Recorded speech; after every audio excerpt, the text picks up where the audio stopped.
வணக்கம். என் பேர் தாமோதருங்க. தென்னிந்திய பனியன் உற்பத்தியாளர் சங்கத்தினுடைய பொதுச் செயலாளர். இந்த அறிவிப்பு எதற்குன்னா, கடந்த 5ஆம் தேதி எங்கள் மெம்பர்களுடைய ஒரு கூட்டம் போட்டிருந்தோம். கடந்த 2 வருஷமாக விலை மாற்றம் இல்லாமல் எங்களுடைய உற்பத்தி ரகங்களுக்கு, ஆடைகளுக்கு விலை மாற்றம் இல்லாமல் இருந்தது. இந்த 2 வருஷமாக நடந்த விலை உயர்வுகள், சம்பளமாக இருக்கட்டும், கூலியாக இருக்கட்டும், ஜாப் ஒர்க்கு நிறுவனங்களுக்கு கொடுக்குற கூலி, இந்த மாதிரி எல்லாமே உயர்ந்து கொண்டு வருது வருடம். இதெல்லாம் என்னதான் அப்படி கூடுனாலும் நூல் விலை பெரிய அளவுக்கு கூடாதனால நம்ம இந்த அளவுக்கு சமாளித்து கொண்டு வந்தோம். பட் இப்போ இருக்கிற சூழ்நிலையில் பார்த்துட்டோம்னா,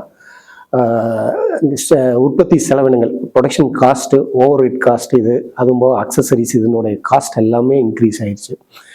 நூல் விலை உயர்லினாலும் மற்ற காஸ்டெல்லாம் இன்க்ரீஸ் ஆனதுனால நாம் இந்த ஒரு 3 to 5% விலை உயர்வுங்கிறது வர ஜனவரி 1 முதல் நடைமுறைப்படுத்தலான்ட்டு முடிவு பண்ணியிருக்கோம். இது எல்லா மெம்பர்களுடைய கருத்தை கேட்டு கிட்டத்தட்ட ஒரு 110 மெம்பர்கள் கலந்துட்டாங்க மீட்டிங்கில்.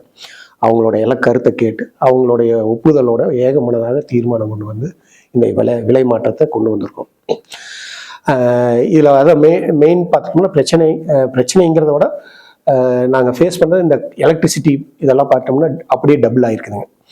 அதே மாதிரி வாடகை கட்டடத்தில் இருக்கிறவங்களோட வாடகை இனங்கள் அதிகமாக இருக்குது. சொந்த கட்டடம் இருக்கிறவங்களுக்கு சொத்து வரியினுடைய உயர்வு அது மிகப்பெரிய ஒரு தாக்கத்தை உருவாக்கியிருக்குது.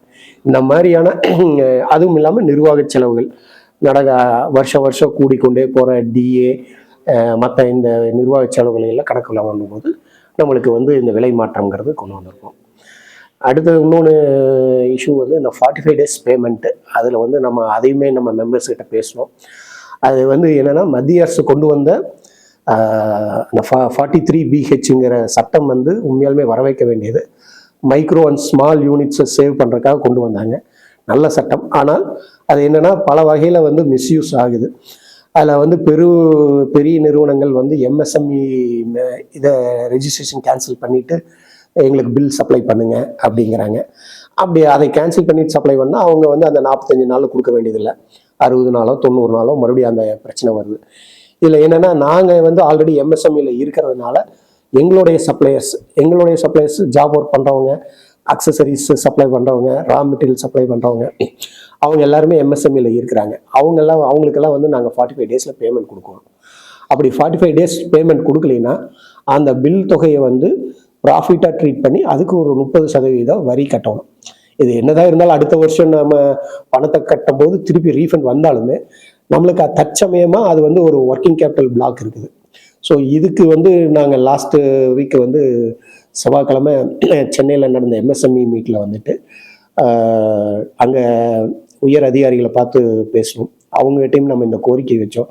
இதில் என்ன கேட்டிருக்கோம்னா, மத்திய அரசுகிட்ட நம்ம கேட்டிருக்கிறது, ஜிஎஸ்டியில் இருக்கிறவங்க எல்லாருமே, அது மைக்ரோ ஸ்மாலு மீடியம் கார்பரேட்டு, அதே மாதிரி சர்வீஸ் ப்ரொவைடர், ட்ரேடர்ஸ், இதில் இருக்கிற எல்லாத்தையுமே ஜிஎஸ்டிக்குள்ளே கொண்டு வந்துட்டா இந்த 45 days பேமெண்ட்டுங்கிற மத்திய அரசு கொண்டு வந்த சட்டம் ரொம்ப சிறப்பாக இருக்கும்.